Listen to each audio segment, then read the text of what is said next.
shalt know of mine.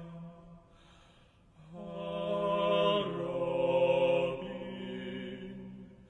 gentle Robin, tell me how thy lament doth, and thou shalt know of mine. Ah, Robin, gentle Robin, tell me how thy lament doth, and thou shalt know of mine. Aujourd'hui, nous sommes le samedi 22, je crois, le 22 juillet. Et tout va bien pour l'instant. Le climat, il fait pas très chaud. Aujourd'hui, on a eu un temps très mitigé, 22-23 degrés, 24 degrés maximum. Vous voyez, c'est le fameux réchauffement climatique. Comme toujours, c'est comme l'humidité, c'est comme tout ça. Évidemment, ils sont en train de nous conditionner pour cette histoire de réchauffement climatique. Ça en devient tellement comique, tellement comique. Et même Christine Lagarde, la présidente de la BCE, a dit que s'il y avait l'inflation, c'était à cause du réchauffement climatique. Vous voyez un peu où on en est, où en sont nos élites. Oui, alors, je vais mettre le nom en description. Il s'appelle Erwan Castehl. Erwan Castehl, vous allez sur Telegram si vous voulez avoir des informations sur la guerre en Ukraine. Il est, lui, du côté russe, mais il a un regard plus objectif que Xavier Moreau. Xavier Moreau, il n'est pas sur le terrain. Erwan Castehl, il est sur le terrain. C'est pas du tout le même profil. Erwan Castehl, il a payé de sa personne, et ça fait longtemps qu'il se bat au Donbass, qu'il soutient le Donbass, et le type est intelligent. Il est diplômé en histoire, je crois. Il faut vérifier encore, hein, parce que dans tous les cas, il a une très très bonne culture, et en même temps, c'est un baroudeur. Il a pas peur de mouiller sa chemise, comme on dit. Il a peur de s'engager, et je pense, enfin, je crois qu'il a perdu son bras lors d'une bataille. Donc il a vraiment donné de sa personne. C'est un type extrêmement courageux, c'est un héros des temps modernes. Et sur Telegram, il nous informe quasi tout le temps de la situation. Et il a un point de vue... Quand c'est les Ukrainiens qui gagnent, il le dit. Quand c'est les Russes, il le dit. Mais vous voyez, il n'a pas un parti pris... pro-russe, style je fais la propagande pour les Russes et systématiquement je dénigre les Ukrainiens. Non, non, c'est un soldat. Il a donc une perspective assez objective, et quand les Ukrainiens gagnent du terrain, il le dit. Le rapport de force, il le décrit aussi. Il dit pas que c'est formidable pour les Russes et que c'est pitoyable pour les Ukrainiens. Vous voyez, il n'est pas dans cette espèce de parti pris qui gâche tout, en fait. Et Xavier Moreau, il a un peu ce parti pris, je trouve. Et puis il n'est pas sur le terrain comme l'est Erwan Castehl. Il fournit des indications, il fournit des informations assez fiables. Nous, ce qu'on veut, c'est des informations fiables. On ne veut pas se leurrer non plus. Vous savez, Xavier Moreau, il n'a pas vu venir la guerre, l'invasion de l'Ukraine par la Russie. Il n'a pas vu venir, il s'est trompé. Donc, pourquoi? Parce qu'il a un parti pris, il est dans son bureau, il est à Moscou, il est pas sur le terrain. Et Erwan Castehl, c'est un mec de terrain, c'est différent. Je vous conseille d'aller le voir, et sur Telegram, il n'y a pas de censure sur Telegram, donc vous pouvez aller le voir. Vous verrez, ça permet quand même d'avoir une information un peu plus fiable. Et quand il sait pas, il le dit. Voilà. Et là, il paraît qu'il y aurait des mouvements du côté de l'Iran, et que les Américains seraient prêts à intervenir, soi-disant, en Iran. C'est pas encore diffusé dans les médias, mais c'est ce que Erwan Castehl nous a dit, que lui, il a eu vent de ces mouvements de la marine du côté de l'Iran et qui aurait peut-être, l'objectif ce serait d'intervenir en Iran à propos de la bombe nucléaire, parce qu'il y aurait une possibilité qu'ils aient, enfin on connaît l'histoire de la bombe nucléaire, et donc il y aurait une éventuelle intervention des États-Unis en Iran, mais pas Israël. Israël n'interviendrait pas. Mais Israël se sert des États-Unis, on le sait bien. Bon. Donc ça peut être un autre foyer. Les États-Unis sont capables d'affronter sur plusieurs fronts la guerre. Hein. Ils ont déjà fait ça dans le passé. Ils sont capables ils ont assez de puissance pour justement, ils ont des bases militaires un peu partout dans le monde. Ils peuvent très bien nous faire une surprise là concernant l'Iran, et pourquoi pas. À suivre, hein, bien sûr, on est là aux aguets, on est là, on cherche à voir si la menace risque ou pas de tomber sur nous ou pas, est-ce que l'OTAN va s'engager ou pas. Pour l'instant, il n'y a pas jusqu'à ce jour, il n'y a pas d'informations précises sur cette possibilité-là d'intervention de l'OTAN en Ukraine. On n'en est pas là, mais ça peut, du jour au lendemain, comme c'est chaud en mer Noire, ça peut se décider assez rapidement, on ne sait pas. Voilà, donc à part ça, écoutez, on continue, hein, continue à vivre normalement, continue à profiter de la vie, comme diraient certains. Profitons de la vie. Et donc à réfléchir, à méditer sur les options que nous avons. On en est toujours là. On reste calme, évidemment. Ça sert à rien on avance petit à petit, mais ça sert à rien de paniquer et de perdre le contrôle, quoi. On voit bien que les choses se précisent progressivement, mais visiblement il n'y a pas encore, en tous les cas il n'y a pas d'indice que c'est encore urgent. Alors ça nous laisse peut-être un peu de temps, on ne sait pas, peut-être un peu de temps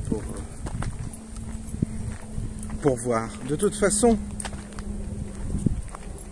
je vais vous dire franchement, l'autre jour, quand j'ai vu les émeutes, je me suis dit il faut qu'on trouve le moyen de se relier, il faut trouver une forme de réseau, de créer une forme de réseau. Alors vous me direz, il existe, non il n'existe pas, on n'est pas, s'il existait, je serais dedans. Il n'y a pas vraiment de réseau sérieux. Tout au moins s'ils existent, ils sont tellement confidentiels qu'on n'est pas dedans. Vous n'êtes pas dedans, je ne suis pas dedans. Peut-être qu'il y en a qui regardent et qui sont déjà dans un réseau, c'est pas exclu. Mais quand j'ai vu que les émeutes commençaient à bouleverser un peu le climat social en France, sans que pour ça l'État s'en offusque trop, on voit bien que la réaction n'est pas du tout à la mesure des événements. Je me suis dit, écoutez, on va voir si on peut se diriger vers ce type d'entreprise. Et je sais pas si la caméra, j'ai encore un doute sur la propreté de ma caméra. Je vais stopper et je reprends tout de suite. Bon, je la nettoie comme ça avec un bout de mouchoir. Bon, c'est pas très pro tout ça, hein. C'est pas très pro. Oui, alors j'ai bien à l'esprit, quand j'ai vu les émeutes, je me suis dit, gare à ceux qui sont isolés, gare à l'isolement. Autant dans la situation actuelle on peut l'être isolé, et c'est presque une bonne chose, mais quand les choses vont se durcir, quand les choses vont devenir sérieuses, il est évident que faire partie d'un réseau, c'est souhaitable, et à mon avis c'est une question de survie. Sauf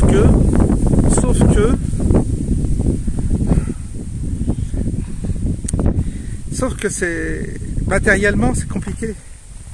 Matériellement c'est très compliqué à organiser, à initier. Et puis je suis pas sûr que vraiment il y y ait de la part des gens qui, eux, sont équipés, eux, sont mieux préparés, ils n'ont pas envie. Et ce que j'ai constaté, c'est pour ça, il faut être honnête, ce que j'ai constaté, c'est que, en gros, celui qui est déjà prêt, attention, entre guillemets, prêt, c'est-à-dire qu'il a sa baraque, dans un environnement déjà sécurisé, qu'il a déjà blindé son terrain, il a de l'eau, il a des réserves, le survivaliste qui a vu venir de ça depuis un certain temps, il est prêt à quelque chose, il se dit prêt en tout cas. Je ne suis pas sûr qu'il soit prêt, mais il se dit prêt. Et donc il a il a son jardin, il a ses réserves, il a des animaux, il a des chiens, il a des animaux de défense chez lui, il a des poules pour avoir des œufs, il a de l'électricité comme il veut, tout au moins il s'est organisé pour subvenir en cas de rupture d'électricité, il a organisé sa maison sécure de façon à ce que des gens ne puissent pas venir chez lui, il est armé. Et donc cette personne, ces gens qui sont dans cette situation-là, ils se disent non, ils se disent on m'a pris pour un con, je me suis pris, quand j'en parlais aux autres, ils m'ont pris pour des cons, donc du coup j'ai fait mon truc dans mon coin. Et tous les efforts que j'ai faits, les investissements que j'ai faits, j'ai pas envie que ça profite à d'autres qui n'ont pas fait ces efforts, qui n'ont pas pris ces dispositions et qui au dernier moment se réveillent.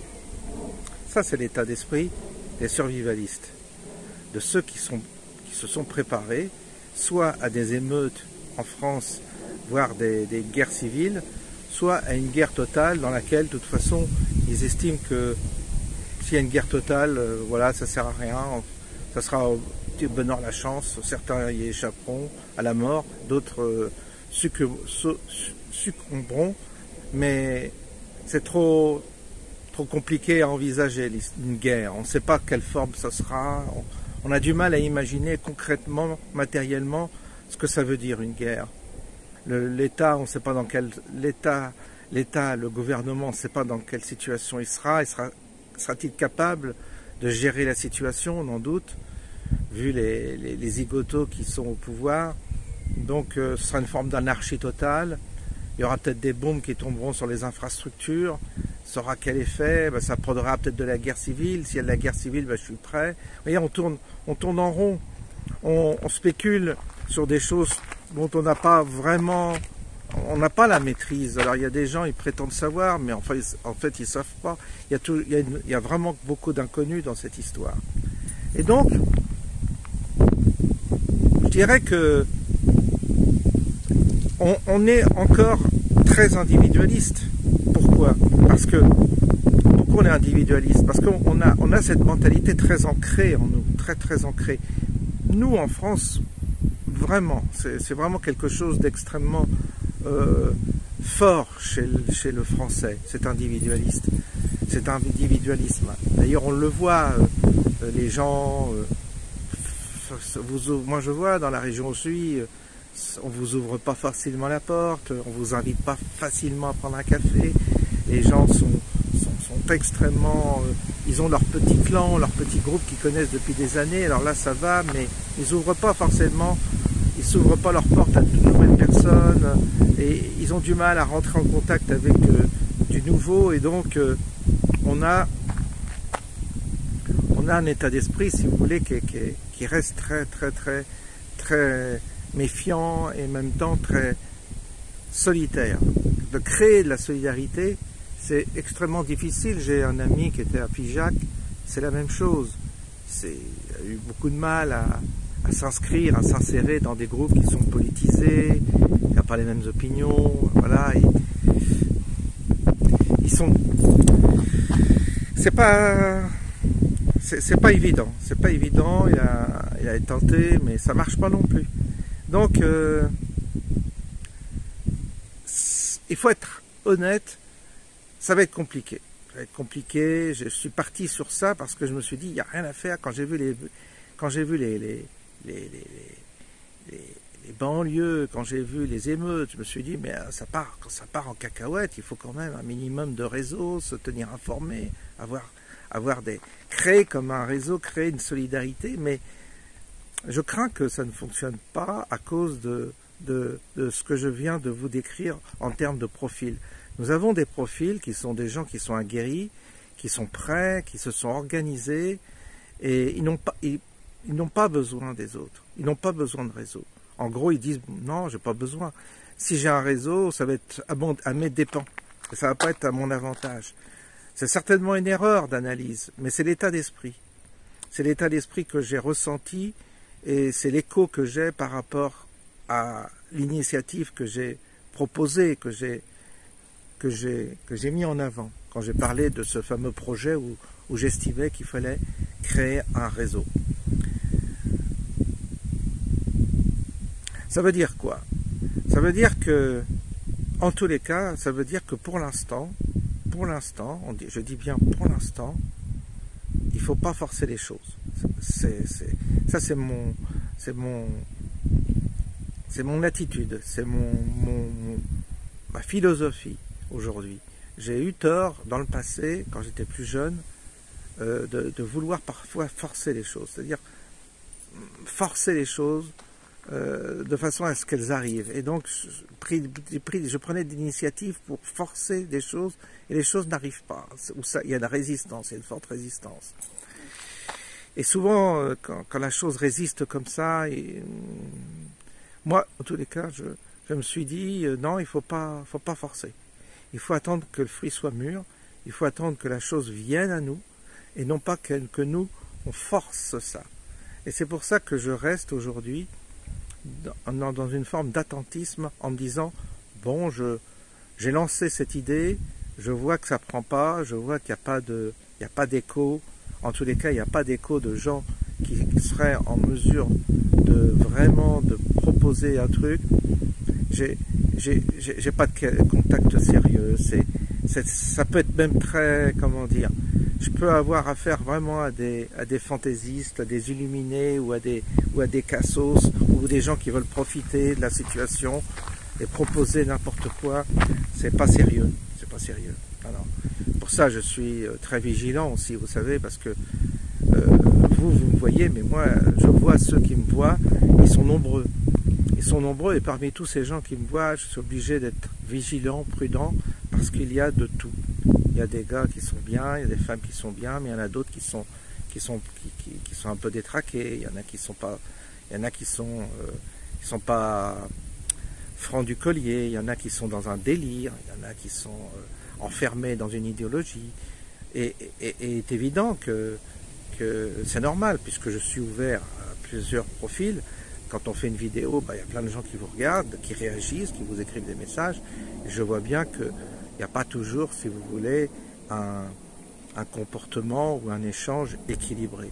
Et ça m'oblige à être extrêmement prudent, filtrant et mesuré dans mes relations.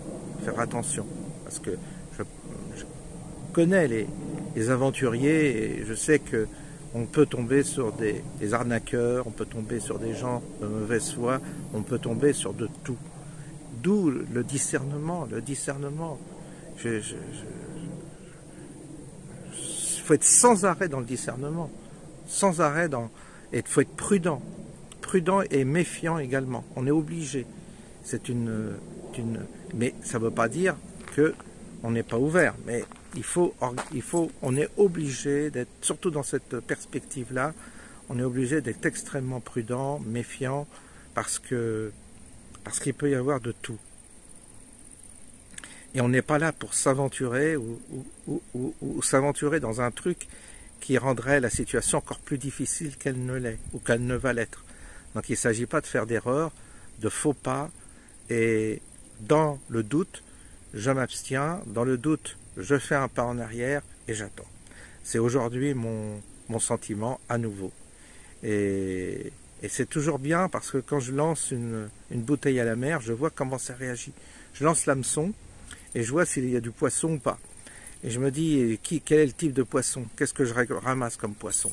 Pour l'instant, il n'y a rien de sérieux. Il n'y a pas de contact sérieux. J'ai pas de contact sérieux, vraiment sérieux, des gens calibrés, capables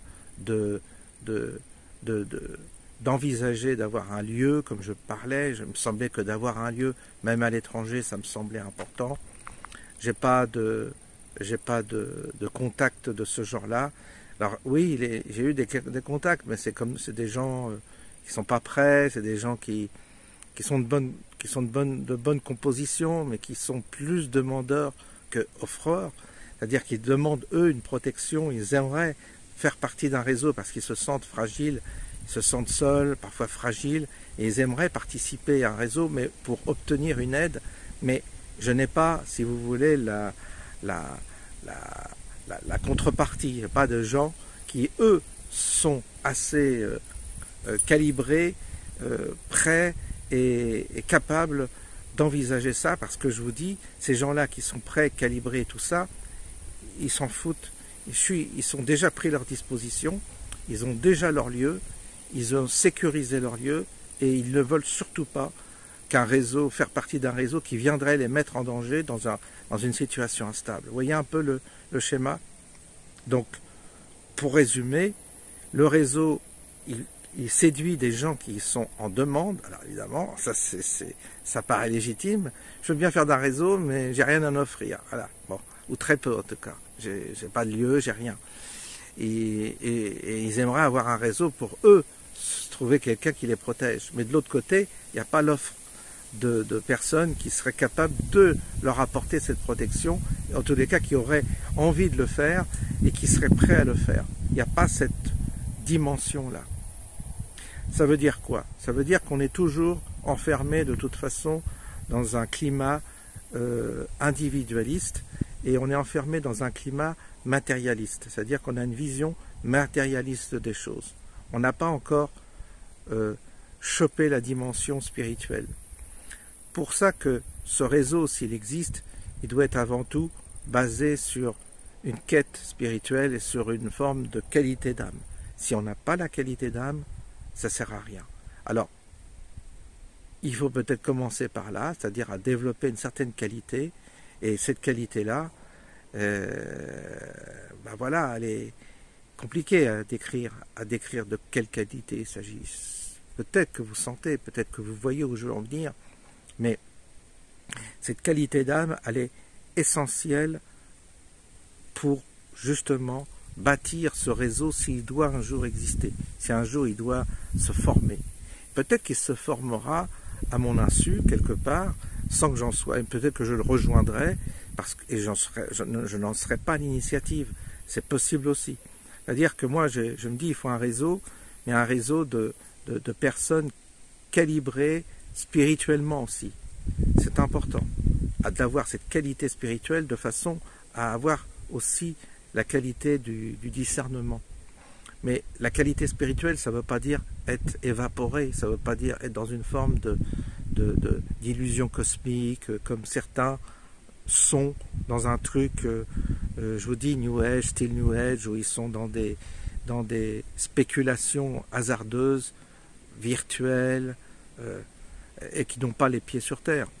Donc il faut trouver de la spiritualité incarnée, les pieds sur terre. C'est compliqué, c'est très compliqué. Donc la qualité d'âme, elle prime avant tout. Et cette qualité d'âme, c'est ce qui fera que le réseau se constituera.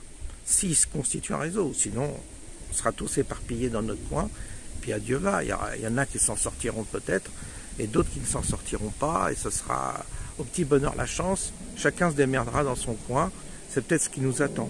C'est probable même de voir c'est ça qui va nous attendre. Mais si en tous les cas, il existe un réseau, il y a ce réseau qui pourrait être un support à quelque chose de commun, de collectif, eh bien, moi je prétends pas en être, je ne prétends pas et je ne veux même pas forcément en être l'initiateur ou être à l'initiative de ça. Peut-être que je trouverai ce réseau, peut-être que je vais le trouver grâce à ces vidéos, quelqu'un me proposera, peut-être dire bah, ce réseau il existe déjà. Pour l'instant j'ai rien, j'ai absolument aucune piste. Et si je trouve ce réseau, bah, j'en ferai peut-être profiter d'autres aussi. Donc je ne suis pas forcément à l'initiative de ça, je n'ai pas peut-être les capacités, le talent, parce qu'il faut avoir un certain talent, il faut être là aussi calibré pour créer ce type de réseau. Moi, je l'ai fait dans le domaine des affaires. J'ai créé un réseau commercial, donc je vois de quoi il s'agit.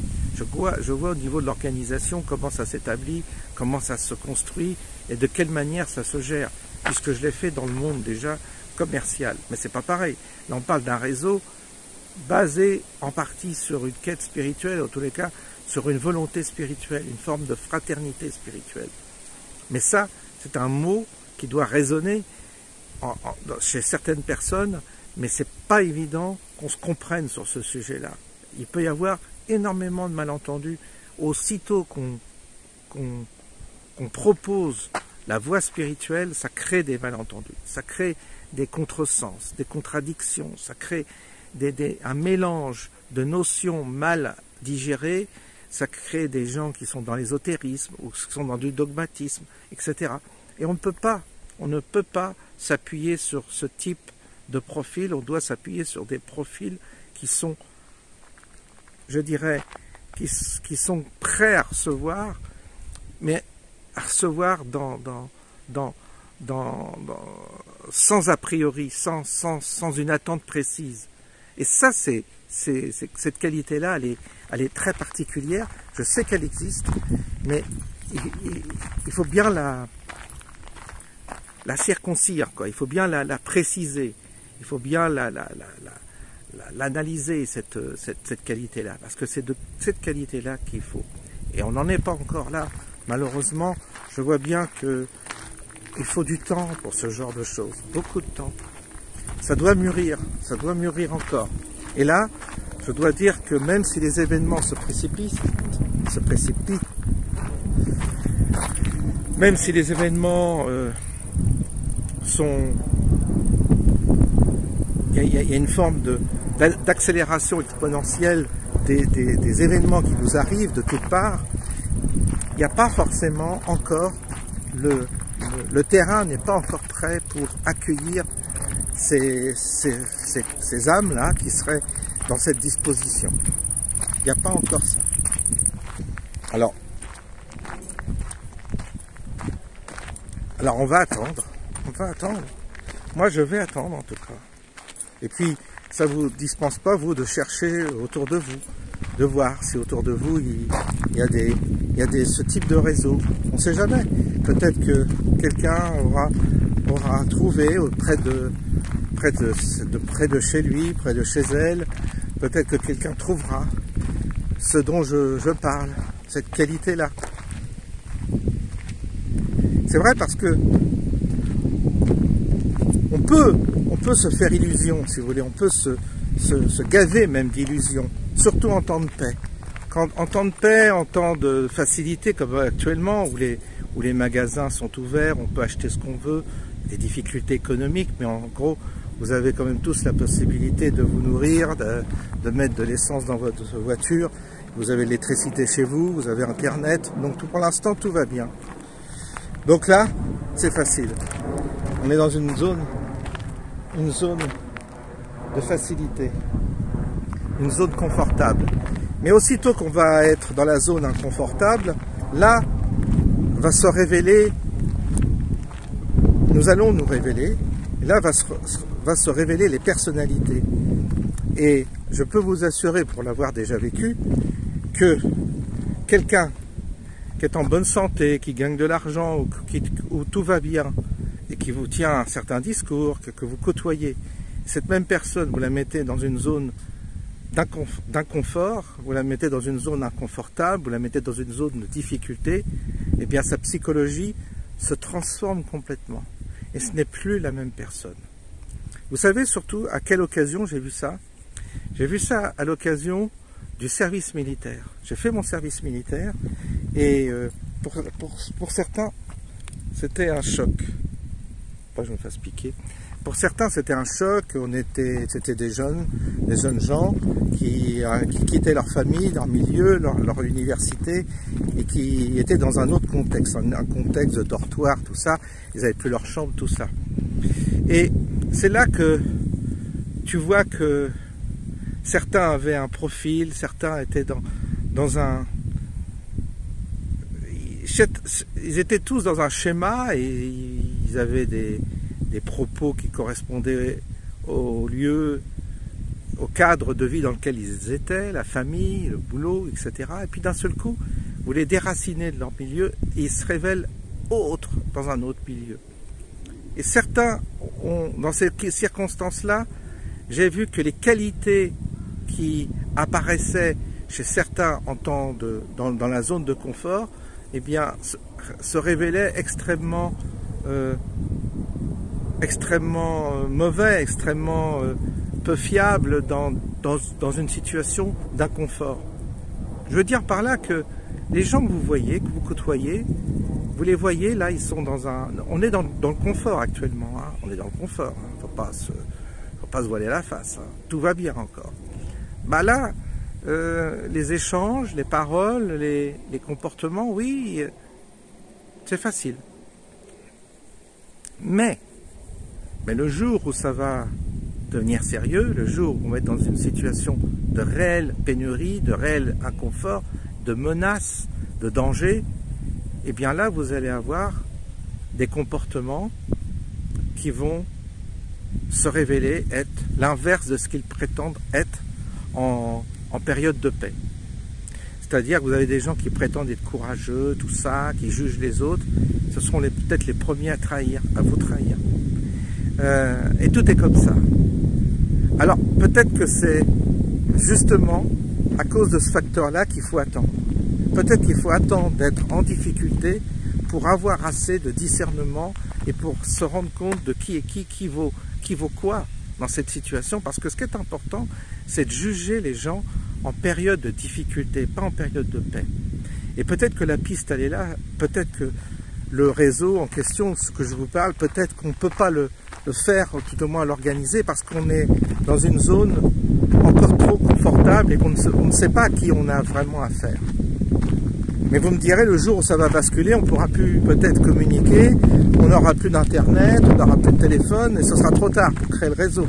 C'est pas faux non plus. Vous voyez, on est balancé entre deux points de vue qui sont l'un et l'autre, qui peuvent s'entendre. On est dans une zone trop confortable pour connaître vraiment les gens et savoir à qui on a affaire. Donc il faudra attendre qu'on soit dans une zone difficile, compliquée pour véritablement vérifier ce que valent les gens. Et puis, mais il sera peut-être trop tard pour organiser un réseau dans ces circonstances-là. Il y a eu les gilets jaunes. Les gilets jaunes, on a pu voir avec les gilets jaunes. Vous savez, ça a été un bon révélateur aussi. Il y a eu les manifs, c'était des manifs quand même qui étaient durs. On courait, on y est allé avec les masques, on y est allé avec les casques, on y est allé avec les lunettes, enfin tout ce que vous voulez, les trucs pour éviter le gaz. On s'est mis à courir, à se faufiler, à se cacher. Il y a quelque chose qui s'est créé à ce moment-là, quand il y avait vraiment quand on était dans le dur. Il y a des réseaux qui se sont faits, des gens qui, par affinité, qui se sont rassemblés, qui se sont aidés. Il y a eu de la solidarité, il y a eu des gens qui se sont révélés être solidaires, penser aux autres, apporter à manger pour les autres, avoir des gouttes pour les yeux. Il y a des gens qui se proposaient, il y a des gens qui donnaient. Et donc, on voyait bien que quelque chose prenait forme.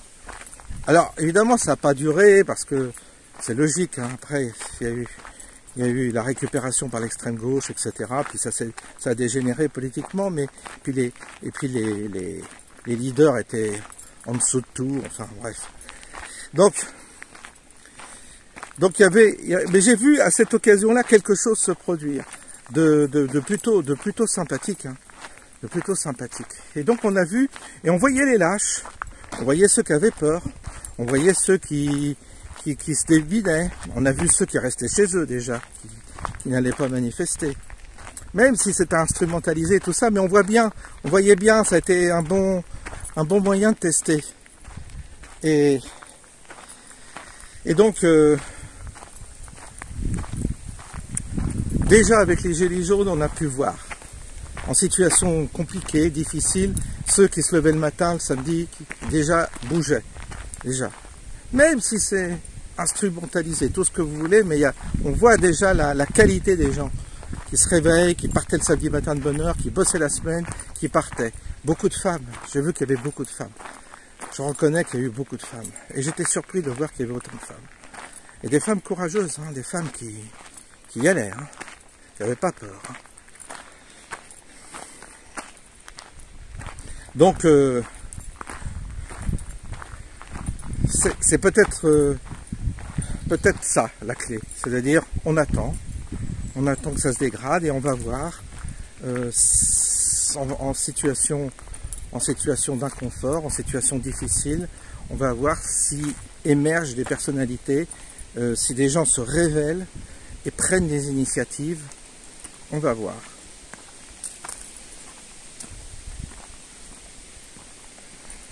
Voilà un peu voilà un peu ce que je voulais vous dire aujourd'hui concernant la question de l'individualisme, la question de la solidarité, la question de savoir si on fait un réseau ou pas, avec qui on le fait, si c'est envisageable, si c'est pas utopique pour l'instant, si c'est opportun. Pour l'instant, voilà où en est ma réflexion. Voilà mes constats. Voilà voilà ma synthèse après les vidéos que j'ai faites et où j'ai suggéré ce projet-là, ce projet de se réunir, ce projet de se rassembler, ce projet d'organiser une forme de réseau de résistance, comme on pourrait dire, mais pour la future résistance, pas pour cette fausse résistance actuelle. Donc,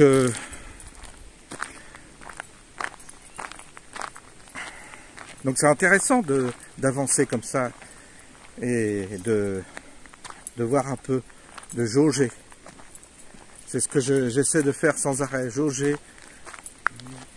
prudence, analyser les personnalités, les incohérences ou les cohérences, de voir. J'écoute beaucoup et je note toujours quand on me dit quelque chose, je vois si c'est cohérent avec la personne, tout ça. J'essaie d'avoir toujours une analyse des gens qui s'adressent à moi. Il y a toujours après un organigramme qui se met en place pour bien disséquer. Parce que c'est très important. Hein. Il y a intérêt à être muni comme je vous dis, muni d'un potentiel qui nous permet de bien juger de la situation, de bien juger des circonstances et de bien juger à qui on a affaire. Il faut qu'on soit, je crois, quand je dis il faut, c'est peut-être pas le terme qui convient, mais pour ma part, je pense qu'il faut être comme, vous savez, comme les animaux dans la nature. Il y a une dame qui m'a écrit être aux aguets de tout, de façon à ce que on ait une possibilité d'anticiper avant les autres. Ça, c'est important. Si on a une petite longueur d'avance sur les autres, ça nous permet déjà c'est un gros avantage en période de difficulté. C'est-à-dire que on prend un peu d'avance, ça veut dire on peut s'organiser un petit peu avant, on peut prendre des décisions un peu avant que la chose n'arrive. Vous voyez, c'est comme s'il y avait un tsunami qui se préparait. Ben, ceux qui perçoivent le tsunami vont monter dans la montagne et ils subiront pas. Et il y a les autres qui vont subir le tsunami, c'est ceux qui ne l'ont pas senti, qui ne l'ont pas perçu. Donc il faut développer cette qualité-là, qui est une qualité presque instinctive, mais qui est aussi une qualité spirituelle, de percevoir comme les animaux. Vous savez, les animaux, on voit, ils perçoivent quand il y a un danger, ils se déplacent, quand il y a un incendie, ils le sentent à l'avance, quand le temps change, ils perçoivent, ils ont des éléments en eux, ils ont une perception beaucoup plus élaborée que la nôtre, et ils anticipent parfois en se déplaçant d'un point à l'autre parce qu'ils anticipent des catastrophes naturelles, etc. C'est comme s'ils étaient déjà en lien avec le futur. Et nous, on peut avoir aussi cette qualité d'être en lien avec le futur proche en sentant déjà les vibrations du futur venir nous toucher. Et c'est comme des vibrations qui nous touchent et on se dit, oh là, il y a un truc qui se passe là, il y a un truc qui est en train d'arriver, je sais pas trop quoi, mais faut pas que je reste comme ça, faut pas que je reste dans cette situation-là, faut que je fasse très attention, que je sois très vigilant. Et puis la chose arrive et vous anticipez, vous avez une petite longueur d'avance qui vous permet parfois de prendre la bonne décision, le bon arbitrage. Il faut presque y aller, je crois, à l'instant. C'est comme ça qu'on va s'en sortir. Ah, bien sûr, il y a le mental qui travaille, il y a le cerveau qui bosse, qui rationalise, qui analyse, il est très utile. Mais il joue avec son jumeau qui est l'intelligence instinctive, c'est-à-dire qu'il collabore, il faut collaborer en nous, il faut qu'en nous, le cerveau, le mental, comme on dit, collabore avec l'intuitif, avec le psychologique. Il faut qu'il y ait une collaboration interne et que cette collaboration nous conduise, comme dans un jeu, à échapper au danger, puisque il semblerait qu'on soit sur Terre pour en quelque sorte jouer cette pièce-là. Qu'est-ce qu'on fait? On échappe au danger, on échappe à la précarité, on échappe à la catastrophe, on échappe au traquenard, et c'est une course sans fin. Il semblerait qu'on nous ait mis dans ce jeu, une forme de jeu perpétuel, cyclique, et on nous entraîne à ça. Ça sera après à nous de découvrir pourquoi nous sommes dans une réalité qui joue toujours à cache-cache avec nous et qui développe en nous, si vous voulez, des capacités toujours d'éveil comme ça.